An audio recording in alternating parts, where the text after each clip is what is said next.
ថ្ងៃនេះយើងហាត់សមតាក់ទងជាមួយនឹងកម្មវិធីនគរសង្ក្រាន្តមានអារម្មណ៍ថាមានមោទនភាពមែនតើសម្រាប់ពួកយើងជាយុវជនស្ម័គ្រចិត្តហើយនឹងជាសាស្ត្ររបស់ខ្លួនឯងផងដែរដើម្បីវប្បធម៌យើងដើម្បីក្តីស្រឡាញ់ដើម្បីទៅផ្សព្វផ្សាយជើទៅដល់បរទេសឲ្យគាត់បានឃើញនិងយើងបានបង្ហាញអំពីវប្បធម៌ខ្មែររបស់យើងថានេះជាវប្បធម៌របស់ខ្មែរនេះជារបស់ពិតដែលអត់អាចចូលកូពីពីប្រទេសណាទេព្រឹត្តិការណ៍នគរសង្ក្រាន្តនេះគឺវាមិនត្រឹមតែជាការសប្បាយរបស់ប្រជាជនខ្មែរតែប៉ុណ្ណោះទេ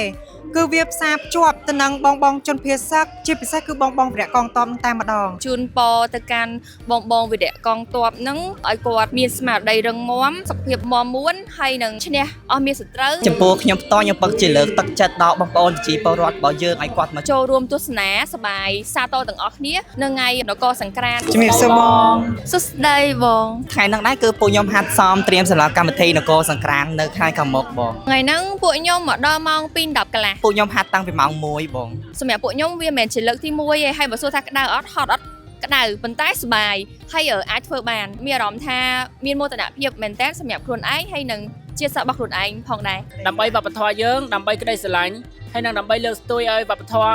យើងឲ្យប្រទេសជិតខាងគេបានឃើញអញ្ចឹងណាបងនៅពេលដែលពួកខ្ញុំចូលរួមហ្នឹងគឺសុទ្ធតែស្ម័គ្រចិត្តទាំងអស់ពួកយើងជាយុវជនស្ម័គ្រចិត្តមានក្តីស្រឡាញ់ក្នុងការចូលរួមថែរក្សានៅរបាំប្រពៃណីជាពិសេសគឺសិល្បៈវប្បធម៌របស់ខ្មែរយើងតែម្ដងតាក់ទងជាមួយនឹងកម្មវិធីនគរសង្ក្រាន្តពីថ្ងៃ14ដល់ថ្ងៃ19ព្រឹត្តិការណ៍នគរសង្ក្រាន្តនេះគឺវាមិនត្រឹមតែជាការសប្បាយរបស់ប្រជាជនខ្មែរតែប៉ុណ្ណោះទេគឺវាផ្សារភ្ជាប់ទៅនឹងបងជនភៀសសឹកជាពិសេសគឺបងវីរៈកងទ័ពតែម្ដងដោយពួកយើងមាន postcard ដែលជាសារលើកទឹកចិត្តដោយសរសេរដៃផ្ទាល់ជូនទៅកាន់ពួកគាត់ពួកយើងនៅតែផ្ញើនៅក្តីនឹករលឹកក្តីស្រឡាញ់ការគោរពការដឹងគុណចំពោះពួកគាត់សម្រាប់ខ្ញុំផ្ទាល់ខ្ញុំសូមលើកម្រាមដៃមានតែម្រាមដៃ10លើកអរគុណដល់បងវីរៈកងទ័ពដែលបានការពារយ៉ាងរឹងមាំនៅទឹកដីម្នេះពួកខ្ញុំជា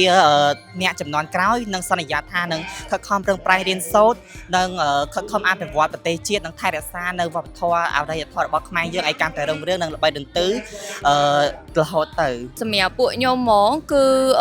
ជូនពរទៅកាន់បងវីរៈកងទ័ពនឹងឲ្យគាត់មានស្មារតីរឹងមាំហើយជាពិសេសសុខភាពរបស់គាត់នឹងគឺមាំមួនហើយនឹងឈ្នះអស់មានសត្រូវចំពោះខ្ញុំផ្ទាល់ខ្ញុំពិតជាលើកទឹកចិត្តដល់បងប្អូនប្រជាពលរដ្ឋរបស់យើងឲ្យគាត់មកចូលរួមទស្សនាសប្បាយសាទរទាំងអស់គ្នានៅថ្ងៃនគរសង្ក្រាន្តហ្នឹងព្រោះអីវាជាទំនៀមទម្លាប់នៃប្រទេសកម្ពុជាយើងដែលមានកម្មវិធីចូលឆ្នាំខ្មែរជាព្រឹត្តិការណ៍មួយដែលយើងប្រមូលផ្ដុំនៅវប្បធម៌អរិយធម៌របស់ខ្មែរយើងដើម្បីទៅផ្សព្វផ្សាយ